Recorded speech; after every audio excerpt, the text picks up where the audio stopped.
Es gribētu sākt ar to, ka mēs apskatām, kas tad tāds pats aktuālākais mums te ir noticies pēdējā laikā, un drusku atskatīties arī uz to, kā mēs gadu pavadījām, jo, principā, kā gadu pavadīs, tā arī nākamais solās būt. Pavadījām mēs diezgan labi. Gadu mēs nobeidzām pie televizora, liela daļa, un gandrīz liela daļa arī nobeidzās brīdī, kad valsts vīri sāka runāt, bet gadījumā, ja jūs palaidāt pašu galvenā valsts vīra uzrunu, proti prezidenta kunga Vējoņa kunga uzrunu, tad mums ir neliels tāds, kā to var teikt, kopsavilkums no uzrunas. Svarīgākais, kas tika pateikts. Lūdzu.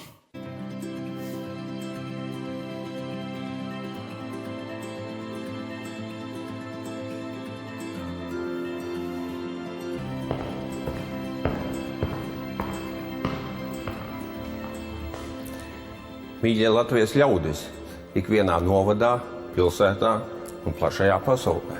Laimīgu jauno gadu, Latvija! Hei!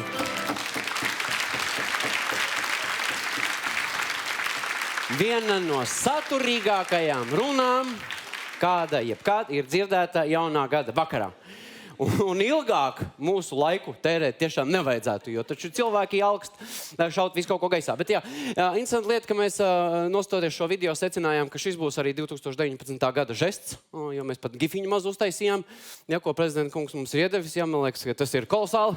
Ir tīpaši brīdī, kad tev novēl laimīgu jauno gadu, un tad, kā būs, kas ir, ka nekas spožs mums tur nesolās. Un starp citu, ja viņi varētu iekustināt drusku ātrāk un pielikt kaut kādu apakšā raķeti, kā izietu gaisā. Bet jā, mēs saskaitījām, starp citu, mums bija tiešām daudz brīva laika pa šīm garajām ziemas brīvdienām. Mēs saskaitījām 36 reizes Vējonis mēģināja pacelties gaisā šīs runas laikā. Nu, pārējās reizes, kad rokas nerādīja, mēs nevarējām izskaitīt.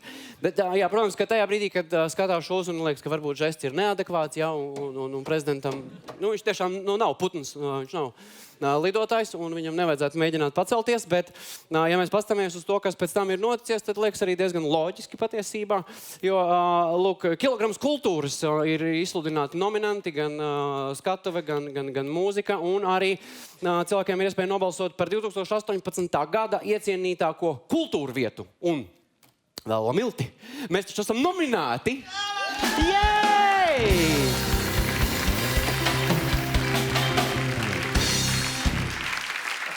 Kultūra vieta. Es domāju, pēc kādiem principiem tas tiek darīts, jo pusnakšos 7. Jānis Kutela ir kultūra vieta, kas ir lieliski, bet jebkurā gadījumā paldies tam, kurš mūs ir izvirzījis. Un diezgan cienījama konkurence arī es gribētu atzīmēt. Jā, mums ir jācenšās ar tādām kultūra vietām kā Pēterbaznīca. Jā. Nu, es redzu vienā teikumā, es nekad ar Pēterbaznīcu vēl nebiju bijis. Ja? Vēl mēs esam konkurencē ar Splendid Palace un arī ar Nacionālo mākslas muzeju. Ja, diezgan cienījami konkurenti būtu, ja tie būtu vienīgie konkurenti. Jo vēl, es nezinu, kādā sakarā, tur ir arī lūk šis burvīgais akmens. Šis jau ir drusku jau aizskaroši, es gribētu teikt. Vēl mēs konkurējam arī ar grāmatu skapi, Sējas ielā un, neticēsiet, arī ar soliņu Čiekurkalnā. Iedvesmas soliņš. Es saprotu, ka iedvesma ir līdz 22:00 pašam jānopērk un sēdi nost. Soliņš ir vienā kategorijā ar mākslas muzeju. Tas soliņš pat nav cienīgs, lai viņi mākslas muzejā ieliktu. Bet viņi savā starpā sacenšās.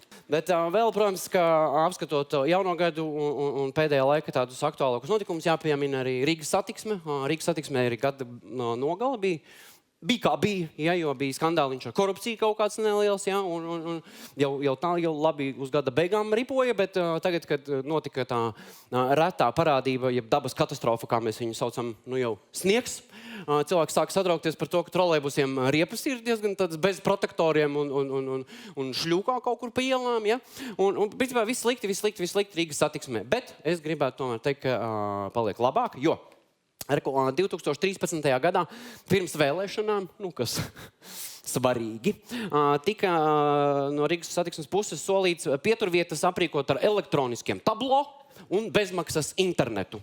Ja? Un vismaz pusi no solījuma viņi ir izdarījuši, jo tiešām pieturvietas ir aprīkotas ar elektrisku kaut ko, Var sakot, jūsu pieturvietas apakšā ir podziņa, kur jūs varat nospiest, un tas tablo izgaismojas. Viņš ir, nav īsti pilnīgi elektriskais tablo, bet, elektrība ir pievilkta, ja? Un internets pagaidām vēl nav pievilkts, kā jūs saprotat, pie tā ir jāstrādā, bet tāpēc būtiski ir tas, ka un cilvēki ir šokā par to, ka šeit izmaksā 4000. Beidziet, 2000 šitā poga un 2000 lampiņa. Absolūti adekvāta cena. Pamēģiniet nopērciet lētāk. Un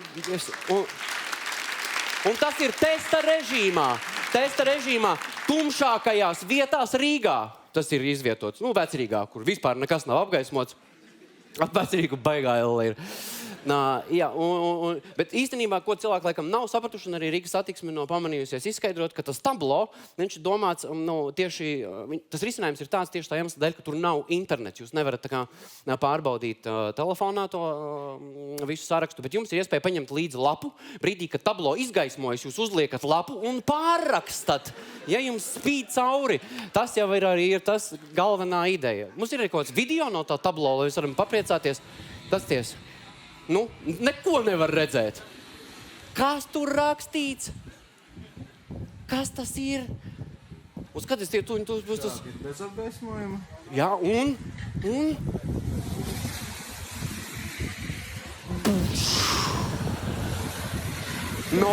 A4 lapa virsū un norakstiet.